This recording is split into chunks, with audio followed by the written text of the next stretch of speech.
টের পাবে না। এবং এই ফ্ল্যাটে, আমরা যে ফ্ল্যাটে এখন আছি, নিউটাউনের সঞ্জীবন গার্ডেন, এই গার্ডেনের একটা আলিশান বাড়ি। এই বাড়িতে আমাদের মাননীয় সংসদ সদস্য তিনি জীবন্ত এবং প্রাণবন্ত অবস্থায় ঢুকেছিল। তাকে এই বাড়িতে তিনি পরে ঢুকার পর পুরি আধা ঘন্টার মধ্যেই মানে তাকে নির্মম ভাবে বর্বরচিত কায়দায় পাশবিক ভাবে তাকে হত্যা করেছে। এবং হত্যাকাণ্ডের পর আমরা জানি, আমরা এই বাড়িতে ঢুকার পরে আমাদের কাছে যেটা মনে হয়েছে যে একটা মানুষ, পৃথিবীতে এরকম বর্বরচিত মানুষ আছে যারা এইভাবে কোনটা তারা করেছে পরিকল্পিত ভাবে, নিষ্ঠুর এবং নিয়ম মাফিক, এবং তারা লাশটা গুম করার তারা পরিকল্পনা করেছিল। এখন আমরা এখানে এসেছি, আমরা কলকাতার পুলিশের প্রধানের সাথে আমরা মিটিং করেছি। আমরা তারা আমাদের অত্যন্ত সহযোগিতা করছে।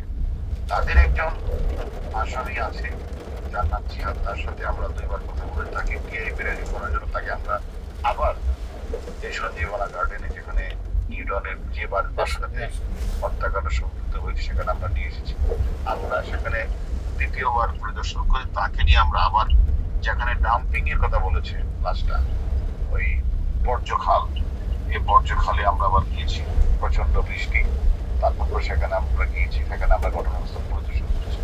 আসলে আমরা তদন্তকারী কর্মকর্তা হিসাবে যে যে জায়গাগুলিতে অপরাধটা সংঘটিত হয়েছে, এই জায়গাগুলি প্রথম আমরা ভিজিট করেছি।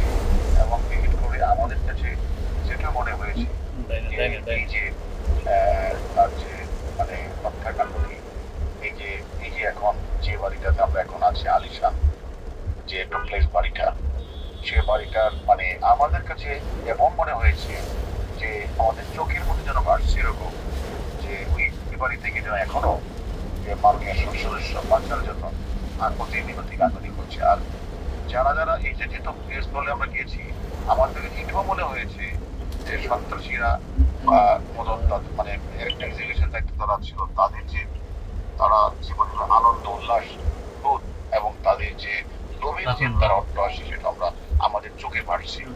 আমরা মনে করি দুই দেশের পুলিশ আমরা কাজ করেছি, অনেক বিষয়ে আমরা একমত হয়েছি।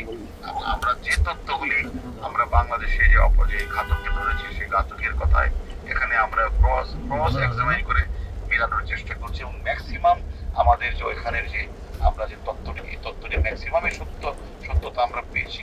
বাকি তাদের সাথে সিডি পুলিশের সাথে আমরা বসে, তদন্তকারী কর্মকর্তার সাথে বসে অন্যান্য বিষয়গুলি আমরা কাজ করছি।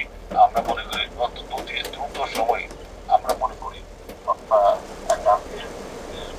কি বিষয় আছে সেটা আমরা বের করে আমরা মনে করি অপরাধীদের আমরা বিচারের মুখোমুখি করা। রিমান্ডে জিজ্ঞাসায় তো শিমুল ভূঁইয়া খানিকটা আপনাদেরকে আভাস দিয়েছে, মোটামুটি একটা ধারণা দিয়েছে লাশটা কোথায় ফেলেছিল। সেটা কি সে জায়গাটা কি আপনারা গিয়েছেন, ধরতে পেরেছেন? শিমুল ভূঁইয়া, সে তার নাম আসলে শিমুল ভূঁইয়া, পাসপোর্টে তার নাম হলো আমল। আবার সেখানে যে ওই মেয়েটাকে বলেছে তার নাম হলো পিটার বার্গ। আবার এখানে যে আরেকজন যে হত্যা ঘাতক ধরা হয়েছে পুলিশ, তার কাছে তার নাম বলেছে চম্পা। আসলে